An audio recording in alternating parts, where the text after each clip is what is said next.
Friends, అది ఒకానొక సమయం, సాయంత్రం వేళ. మహానీతిజ్ఞుడు మరియు విద్వాంసుడైన చాణక్యుడు తన శిష్యుడైన చంద్రగుప్తుడితో కలిసి ఒక పురాతన వృక్షం కింద కూర్చుని ఉన్నాడు.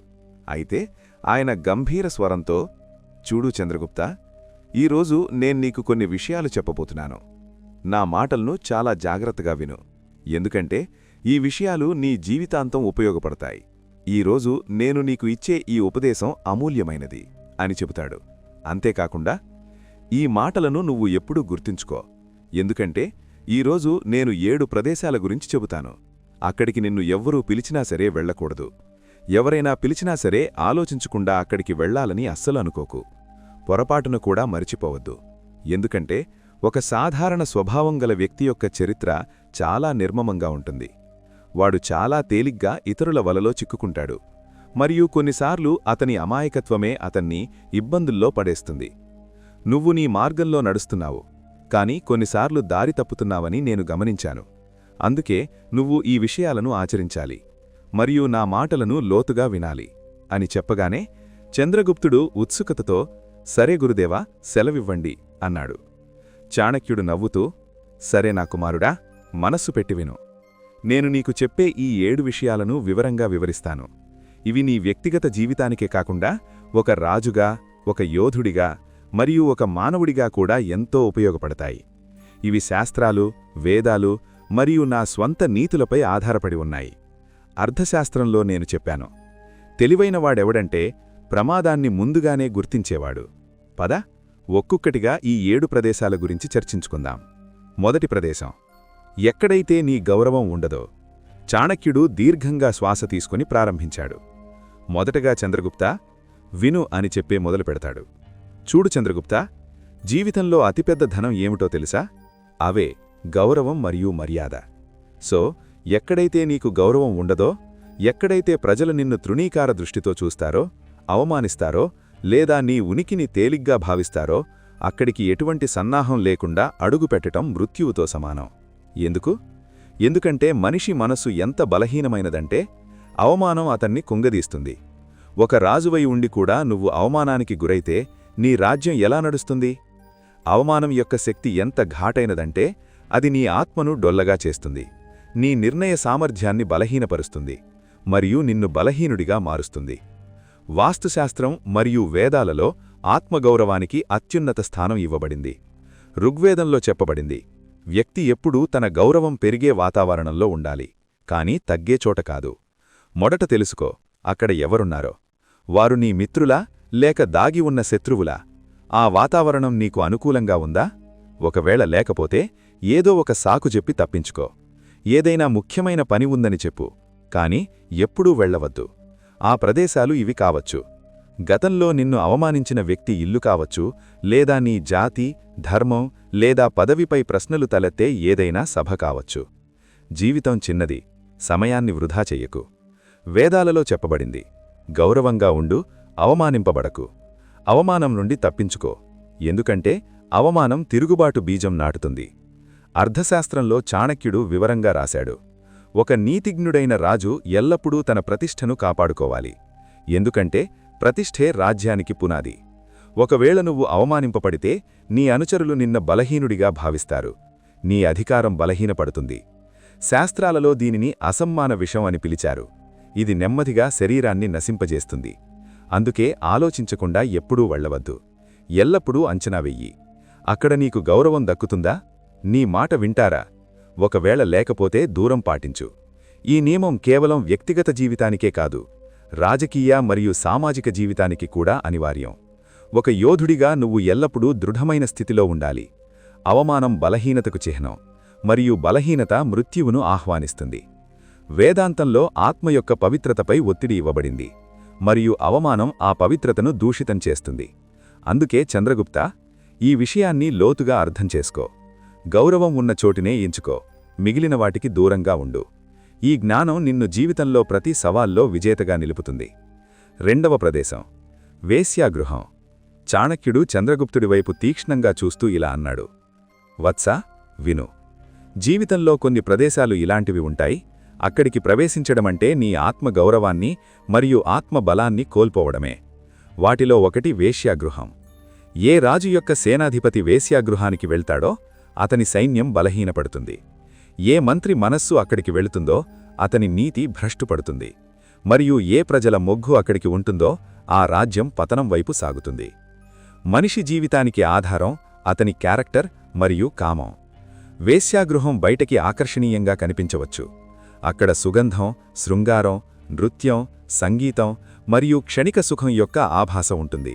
కాని లోపలి నుండి ఆ ప్రదేశం ఆత్మ యొక్క శక్తిని పీల్చేసేలా, పుణ్యాన్ని నశింపజేసేలా మరియు పాపపు వాసనతో నిండి ఉంటుంది. చాణక్యుడు చెప్పాడు, నాస్తి కామసమో వ్యాధీర్, నాస్తి తృష్ణా సమోశ్శత్రు. కామం కంటే పెద్ద రోగం లేదు మరియు కోరిక కంటే పెద్ద శత్రువు లేడు.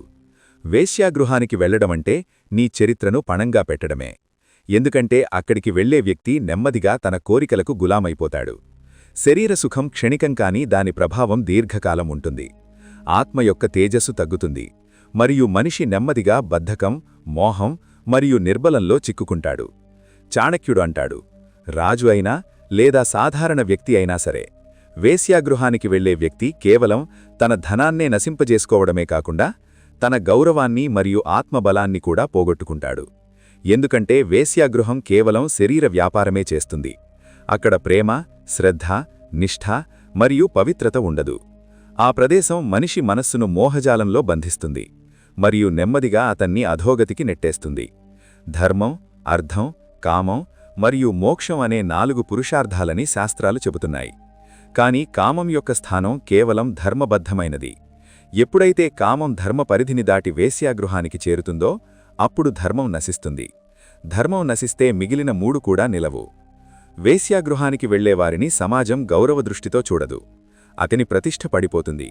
మరియు చాణక్యుడు ఇంతకుముందే చెప్పినట్లుగా ప్రతిష్ఠే శక్తి. ప్రతిష్ఠ లేకుండా రాజు పాలించలేడు, సాధారణ వ్యక్తి సుఖంగా ఉండలేడు. వేదాలు మరియు ఉపనిషత్తులు మాటిమాటికి ఆత్మ సంయమనం యొక్క ప్రాముఖ్యతను చెబుతున్నాయి. ఋగ్వేదంలో చెప్పబడింది, మనిషి యొక్క అసలైన బలం అతని ఇంద్రియ నిగ్రహంలో ఉంది. వేశ్యాగృహం ఇంద్రియ నిగ్రహాన్ని భంగం చేసే కేంద్రం.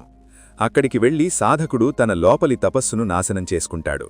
భక్తులు మరియు ఋషులు ఎల్లప్పుడూ ఈ విషయంలో హెచ్చరించారు. ఎవరైతే బ్రహ్మచర్యాన్ని పాటిస్తారో వారే తేజస్సుతో, దీర్ఘాయువుతో మరియు విజయవంతంగా ఉంటారు. అదే సమయంలో వాసనకు దాసుడయ్యే వ్యక్తి బలహీనుడు మరియు అవమానితుడైతాడు. 3వ ప్రదేశం మద్యం మరియు మాదక ద్రవ్యాల నిలయం. చూడు చంద్రగుప్త, మద్యం సేవించే చోటికి వెళ్లడమంటే మన ఆత్మను మనమే చీకట్లోకి నెట్టడం లాంటిది. మద్యం కేవలం శరీరాన్ని మాత్రమే కాదు, బుద్ధిని కూడా నాశనం చేస్తుంది. వివేకం కోల్పోయిన మనిషికి రాజ్యాధికారం, విద్య, పరాక్రమం అన్నీ వ్యర్థమే. చాణక్యుడు స్పష్టంగా చెప్పాడు, మత్తు పదార్థాల కేంద్రం పాపానికి నిలయం. రాజనీతిలో ఇది మరింత ప్రమాదకరం. తాగి ఉన్న మనిషి తన రహస్యాలను బయటపెట్టేస్తాడు. ఇది శత్రువుకు అవకాశమిస్తుంది. అందుకే మద్యం ప్రవహించే చోటికి, వివేకాన్ని మరిచే చోటికి దూరంగా ఉండాలి. 4. శత్రువు ఇల్లు. శత్రువు ఇల్లు అంటే ఎక్కడైతే నమ్మకం అనే పేరు కూడా ఉండదో అటువంటి ప్రదేశం. ఇది విషంతో నిండిన బావిలాంటిది మరియు అక్కడికి వెళ్లేవాడు తనను తాను సంక్షోభంలో పడేసుకుంటాడు. శత్రువు యొక్క తీయని మాటలు మరియు ఆతిథ్యం ఒక వల. ఇది మనిషిని భ్రమలో పడేసి అతని సర్వనాశనం చేస్తుంది. ఆచార్య చాణక్యుడు చెప్పాడు, శత్రువు ఇల్లు తేనెతుట్టెలాంటిది. బయటికి మధురంగా, లోపల నుండి కాటు వేసేలా ఉంటుంది. అక్కడి నవ్వు మోసంతో నిండి ఉంటుంది మరియు ప్రతి అడుగులోనూ వెన్నుపోటు పొడిచే కత్తి వేలాడుతూ ఉంటుంది. శత్రువు ఇంట్లో ప్రవేశించే వ్యక్తి తన బుద్ధిని మరియు వివేకాన్ని పణంగా పెడతాడు. మొదట అతను ఆతిథ్యంలో మునిగిపోతాడు, తర్వాత నెమ్మదిగా శత్రువు ఎత్తుగడల్లో చిక్కుకుంటాడు. శాస్త్రాలలో చెప్పబడింది, శత్రువు సాంగత్యం ఆత్మఘాతం. అక్కడి గాలిలో మోసం, అక్కడి భోజనం విషం మరియు అక్కడి మాటలు మాయాజాలం. రాజనీతిలో ఇది ఇంకా ఘాతకమైనది. శత్రువు ఇల్లు అంటే రహస్య పథకాలు సిద్ధమయ్యే చోటు మరియు రహస్యాలు బయటపడే చోటు. ఒక్క క్షణం అజాగ్రత్త రాజును అతని సింహాసనం నుండి దూరం చేయగలదు. చాణక్యుడి హెచ్చరిక స్పష్టం. శత్రువు తలుపును తన మృత్యువును ఆహ్వానించేవాడు మాత్రమే తడతాడు. ఆధ్యాత్మిక దృష్టిలో శత్రువు ఇల్లు మనస్సులోని వైరాన్ని పెంచుతుంది. అక్కడి వాతావరణం ఆత్మకు శాంతిని కాకుండా అశాంతిని మరియు ద్వేషాన్ని ఇస్తుంది. అక్కడికి వెళ్లే వ్యక్తి తన హృదయంలో కోపం మరియు ప్రతీకారం యొక్క బీజం నాటుకుంటాడు. ఈ బీజం కేవలం అతని జీవితాన్నే కాకుండా అతని ఆత్మను కూడా విషతుల్యం చేస్తుంది. అందుకే చంద్రగుప్త, శత్రువు ఇంటికి ఎప్పుడూ దూరంగా ఉండు. అతని తీయని చిరునవ్వు మరియు అతిథి సత్కారం వెనుక దాగి ఉన్న మోసం నిన్ను భస్మం చేయగలదు. ఆ ప్రదేశం మృత్యుద్వారం. అక్కడి నుండి తిరుగు ప్రయాణం కేవలం పశ్చాత్తాపంతోనే జరుగుతుంది. 5. గోహత్య జరిగే చోటు. ఎక్కడైతే గోహత్య జరుగుతుందో అది పాపానికి పుట్ట. భూమిపై తల్లి స్వరూపమైన ఆవును చంపడమంటే ధర్మాన్ని, కరుణను చంపడమే. అటువంటి ప్రదేశానికి వెళ్లే వ్యక్తిలో క్రూరత్వం పెరుగుతుంది. చాణక్యుడు హెచ్చరించాడు, గోవుల ఆర్తనాదాలు వినిపించే చోట నీరు కూడా విషతుల్యమే. అటువంటి ప్రదేశం నరకద్వారం వంటిది. ఒక రాజుగా అటువంటి ప్రదేశాలను శుద్ధి చేయాలి, కాని అక్కడికి వెళ్లకూడదు. 6. చరిత్రహీనులు మరియు దురాసపరుల ఇల్లు. నీతి మరియు సత్యం లేని చోటు ఇది. దురాస మనిషిని పశువు కంటే హీనంగా మారుస్తుంది. లోభం పాపానికి కారణం. అటువంటి వారి ఇంట్లో జరిగే చర్చను మనస్సును భ్రష్టుపడతాయి. రాజనీతిలో లోభుల ఇంట్లోనే వెన్నుపోటు కుట్రలు జరుగుతాయి. అటువంటి వారి సాంగత్యం వల్ల మనలోని ప్రకాశం నశిస్తుంది. కాబట్టి చరిత్రహీనులకు, లోభులకు దూరంగా ఉండటం శ్రేయస్కరం. 7. అహంకారి ఇల్లు. అహంకారి ఇల్లు అంటే ఎక్కడైతే వివేకం మరియు వినయం అంతమైపోయాయో అటువంటి ప్రదేశం. ఇది ఒక ఎడారిలాంటిది. అక్కడ ప్రేమ నీడ ఉండదు, సత్యమనే నీరు ఉండదు. అహంకారం మనిషిని గ్రుడ్డివారిగా మారుస్తుంది మరియు అతని ఇల్లు పతనానికి కేంద్రంగా మారుతుంది. చాణక్యుడు చెప్పాడు, అహంకారి ఇల్లు అగ్నికుండంలాంటిది. అది తనని తాను కాల్చుకొని ఇతరులను కూడా కాల్చేస్తుంది. అక్కడి గాలిలో గర్వం యొక్క వాసన ఉంటుంది మరియు అక్కడి మాటలు కేవలం స్వయం ప్రశంసలతో నిండి ఉంటాయి. అహంకారి ఇంటికి వెళ్లే వ్యక్తి నెమ్మదిగా అతని ప్రభావంలోకి వస్తాడు. మొదట అతని ప్రశంసలు వింటాడు, తరువాత తనను తాను కూడా అదే శ్రేష్ఠత అనే భ్రమలో పోగొట్టుకుంటాడు. శాస్త్రాలలో చెప్పబడింది, అహంకారః సర్వనాశాయ అంటే అహంకారమే సర్వనాశనానికి కారణం.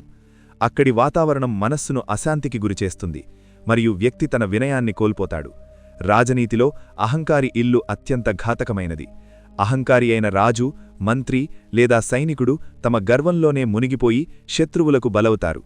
చాణక్యుడి హెచ్చరిక ఏమిటంటే, అహంకారితో కలిసి తిరిగేవాడు స్వయంగా తన పతనానికి కారణమవుతాడు. ఆధ్యాత్మిక దృష్టిలో అహంకారం ఆత్మకు అతిపెద్ద శత్రువు. అహంకారి ఇంటి వాతావరణం మనస్సును సత్యం మరియు ఈశ్వరుడి నుండి దూరం చేస్తుంది. అక్కడ ధ్యానం భంగమవుతుంది మరియు ఆత్మ తేజస్సు మసకబడుతుంది.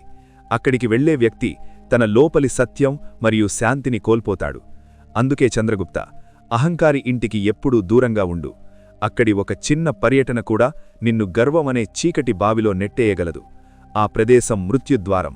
అక్కడి నుండి తిరుగు ప్రయాణం కేవలం పశ్చాత్తాపంతోనే జరుగుతుంది. కాబట్టి చంద్రగుప్త, ఈ 7 ప్రదేశాలకు దూరంగా ఉండు. ఈ జ్ఞానం నిన్ను అజేయుడిగా మారుస్తుంది. ఎల్లప్పుడూ గుర్తుంచుకో, గౌరవమే నీ అతిపెద్ద బలం అని చెప్పి ఈ కథని ముగిస్తాడు. సో ఫ్రెండ్స్, ఈ వీడియో మీకు నచ్చినట్లయితే వీడియోని తప్పకుండా లైక్ అండ్ షేర్ చేసి ఛానల్ని సబ్స్క్రైబ్ చేసుకోండి.